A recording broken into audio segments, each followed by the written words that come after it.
सदगुरु के सवाजे साजे नवाजे प्यारे साथ संगत जी, प्रेम से कहिए धन धनकार। सदगुरु माता सुदीक्षा सविंदर हरदेव जी महाराज की जय। निरंकारी राजमाता गुरु वचन अवतार की जय।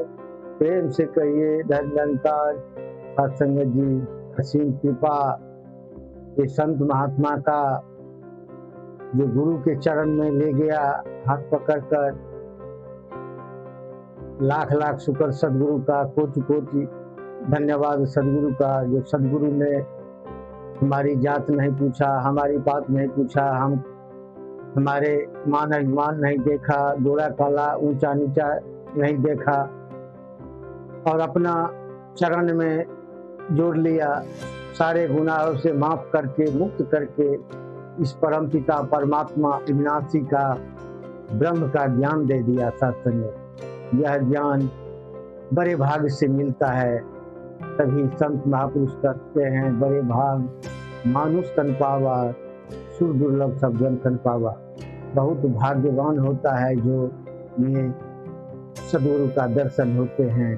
सत्संग कहते हैं संत मिले फल एक, तीरथ गए से एक फल, संत गए फल चार, तीरथ गए अनेक फल कहे कबीर विचार। सत्संग कोई तीर्थ स्थान जाते हैं, कोई मंदिर में जाते हैं तो एक तीर्थ का फल मिलता है, कोई ब्रह्मज्ञानी संत महापुरुष मिलता है तो चार तीर्थ धाम जाने का फल मिलता है, सदगुरु का दर्शन मिलता है, अनेकों तीर्थ जाने का फल मिलता है, तो मन निर्मल हो जाता है, पावन हो जाता है।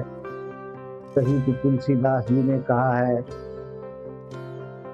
मानव जन्म दुर्लभ है, उठ न बारंबार, दो फल पाके भूल गिरे बहुरी में लागे जा।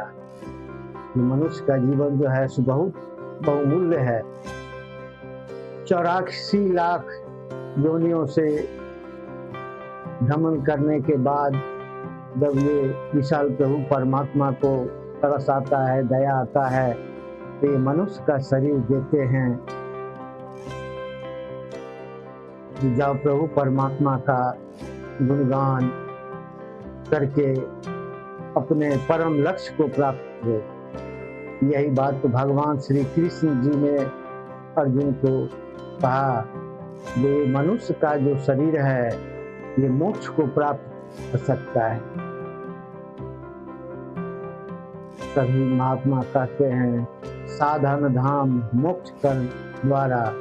ये जो साधन है, ये जो त्याग है, ये मोक्ष का मुक्ति का द्वार है। सत्संगत लेकिन हमारे सदगुरु इतना दयालु, इतना कृपालु है जो इस घर में रह के घर का दर्शन करा देते हैं।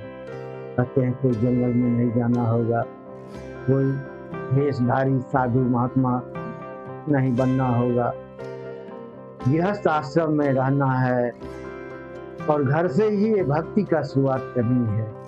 नित्य प्रतिदिन सत्संग करनी है, सेवा करना है, स्मरण करना है, ये परम पिता परमात्मा का दीदार करना है। जो काम करे सदगुरु का स्मरण करके, स्मरण करके अगर वो काम हम शुरुआत करते हैं तो वो काम सहज में हमारे सतगुरु कर देते हैं। सत्संग जो काम हमसे नहीं होने वाला है वो भी सदगुरु का असीम कृपा से ये काम हो जाता है, असंभव भी संभव हो जाता है। सत्संग जी, ये जो परमात्मा है, प्रभु है, विशाल है, अनंत है, अथाह है, जरे जरे में है, पत्ता पत्ता में है, कण कण में व्याप्त है। सत्संग इस घर में भी है, हर जगह है, जहाँ देखता हूँ उधर तू ही तू है, हर शय में जलवा तेरा हो।